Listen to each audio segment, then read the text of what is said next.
You know, last semester I decided to attend a religious gathering for the first time in a while, and it's about what you'd expect. Everyone showed up decked in their Saturday best. We sat shoulder to shoulder on uncomfortable benches, sweaty and dehydrated, fanning ourselves with anything on hand. But it felt great. We chanted, we raised our hands to the sky and sang hymns, and in that moment, the energy felt so electric. A congregation of thousands, and I felt connected to each and every single one because we all had the same belief. No opposition formed against us shall prosper. What I actually just described to you is my attendance of a UT football game. Sociologist Emil Durkheim says religion is not divine intervention, but human interaction, the belief that we are a part of something bigger than ourselves. And in that moment, I was the Longhorn. Religion basically boils down to just three components: a set of shared beliefs, a division between the sacred and profane, and rituals. But you need to know that when I say profane, I am referring to an object, action, or idea that we put less emphasis on than that which is sacred. For example, you might attend UT football games religiously. That time is sacred. Brushing your teeth and taking a shower are profane in comparison, but important enough that I hope you do not neglect them. When I say rituals, I am referring to a set of deliberate actions. These are the pathway that takes us from the profane into the sacred. You know you're getting ready to participate in the religious institution that is UT football when you start wearing burnt orange, when you chant Texas Fight, or when you sing the school song. I came across these components while studying for a sociology exam, but it wasn't until the next day, during a history class covering the era of Jim Crow, that I really started to think about what these components mean for us as a society today. My professor stands at the front of class reading eyewitness testimonies of lynchings in the South, an act my professor describes as ritualistic. And in one account, there was a school teacher in attendance. My professor asked the question, how does an elementary school teacher by day become part of a sadistic ritual by night? Having studied extensively for that sociology exam and hearing the trigger word ritual, my hand shoots up and I say, racial injustice was the white Southerners' religion. Just like you guys, my class went silent. I mean, how do I compare something that could be so violent to religion, the thing that brings so many people peace? Well, I thought, racial injustice meets the three components of a religion. White Southerners believed that blacks are inferior to whites.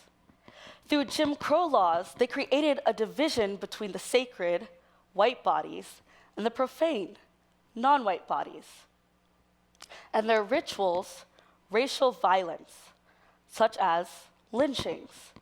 These, in fact, were a set of deliberate acts of degradation and mutilation to just reinforce the belief that blacks are inferior to whites.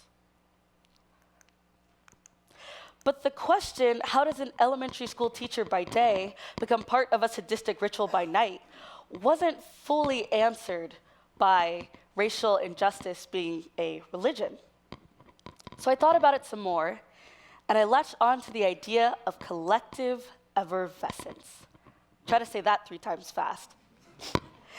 It's an invisible energy formed during rituals that emits a feeling of cohesion and boundary pushing.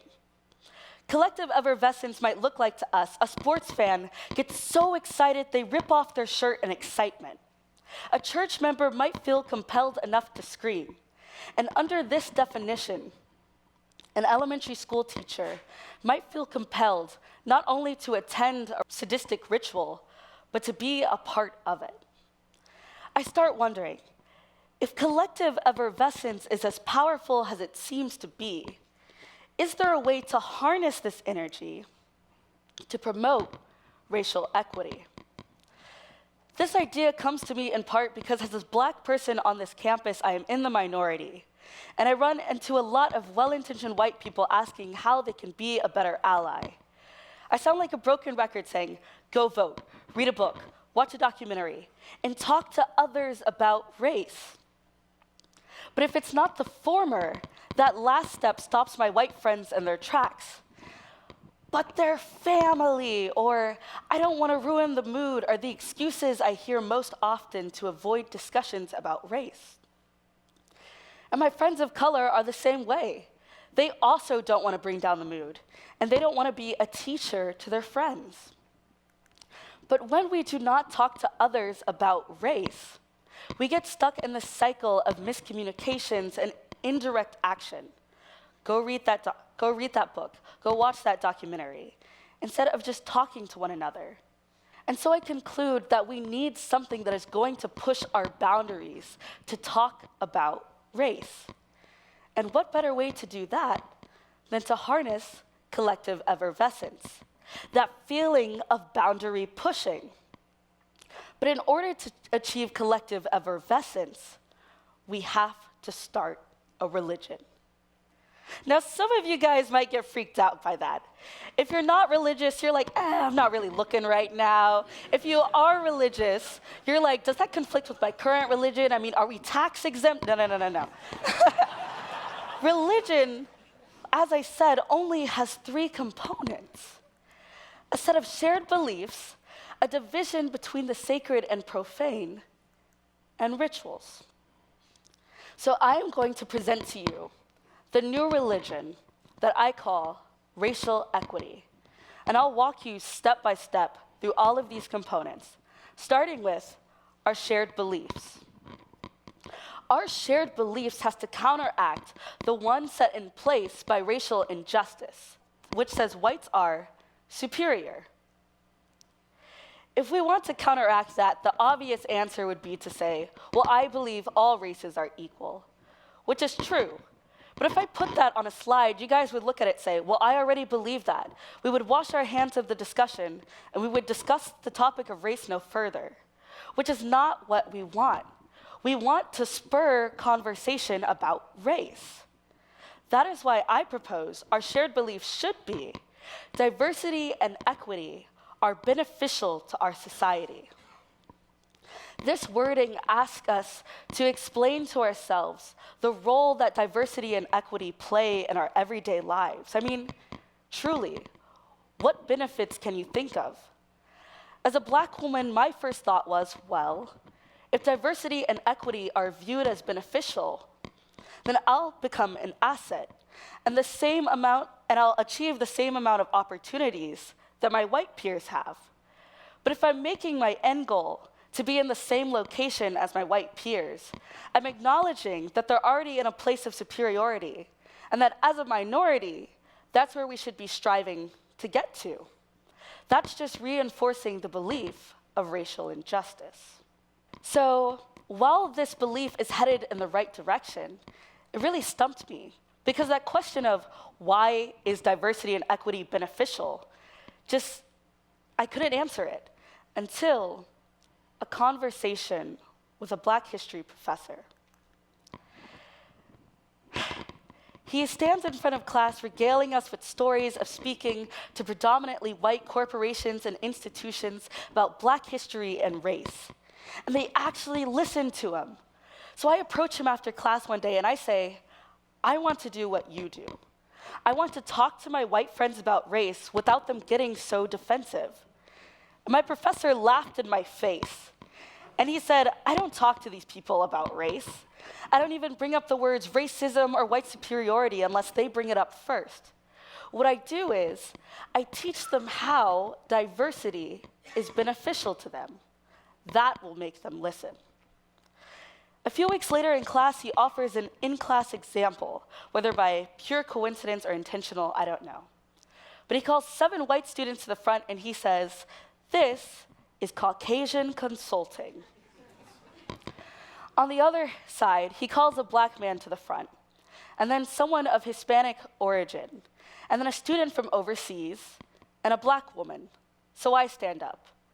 Where I stand amongst all minorities, he says, and this is minority management. And then he poses the question, who do you think is going to go further in life?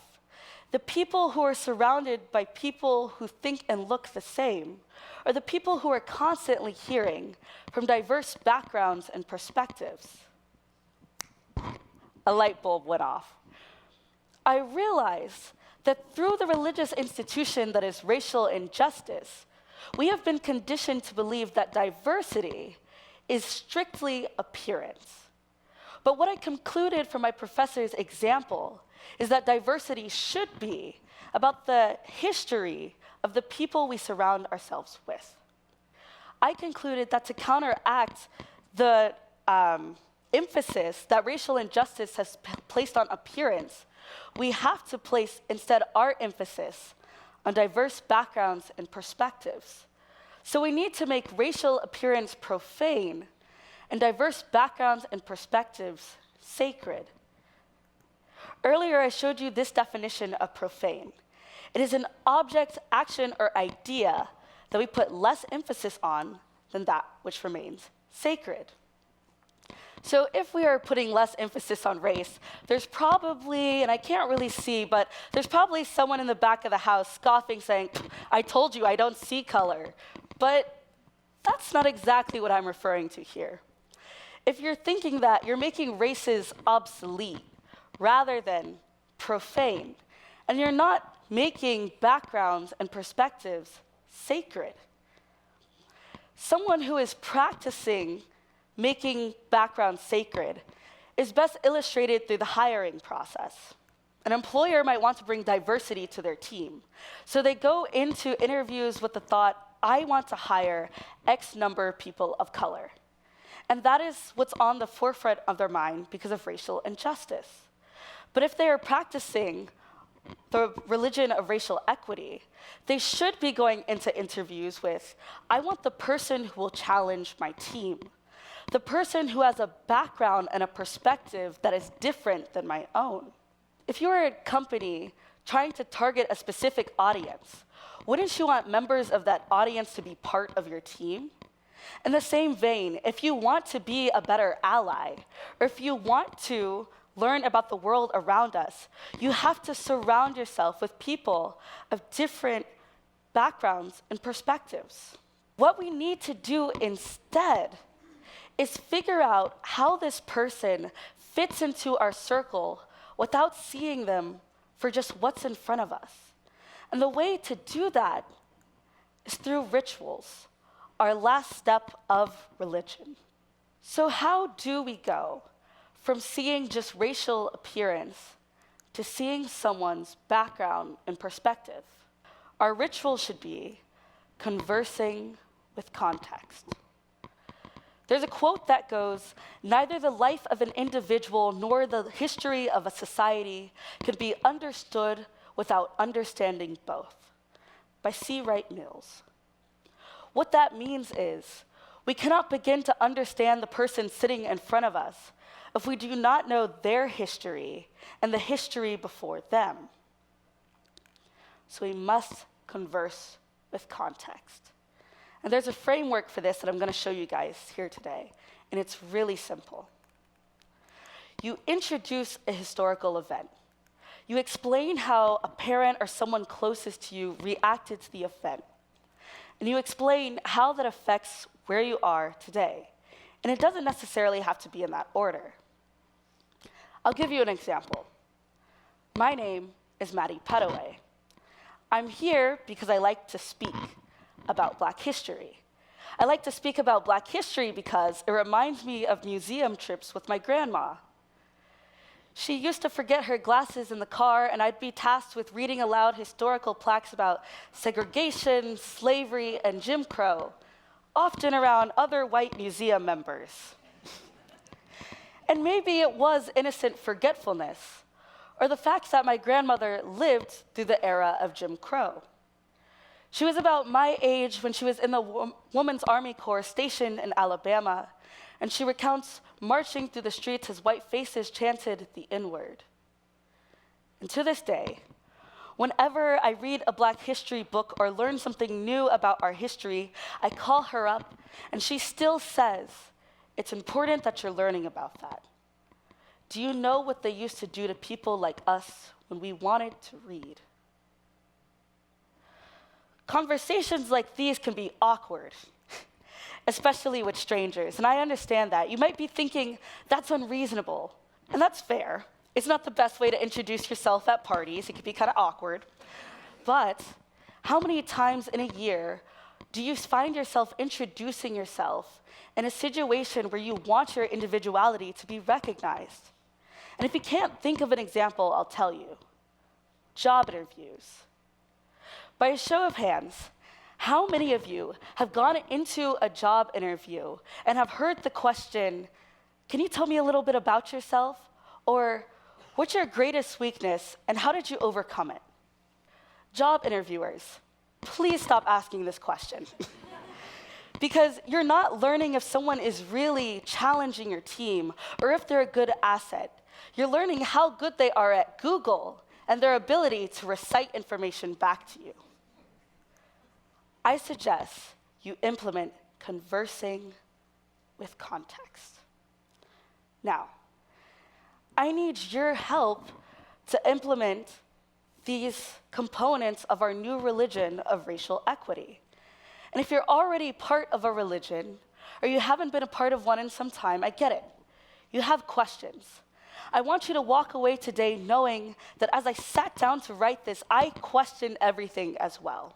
Throughout this talk, I know that I've been saying that there are only 3 components of religion: a set of shared beliefs, a division between the sacred and profane, and rituals. But I'd argue that there is a secret 4th component. Every religion needs a congregation. So will you join this religion with me? Thank you.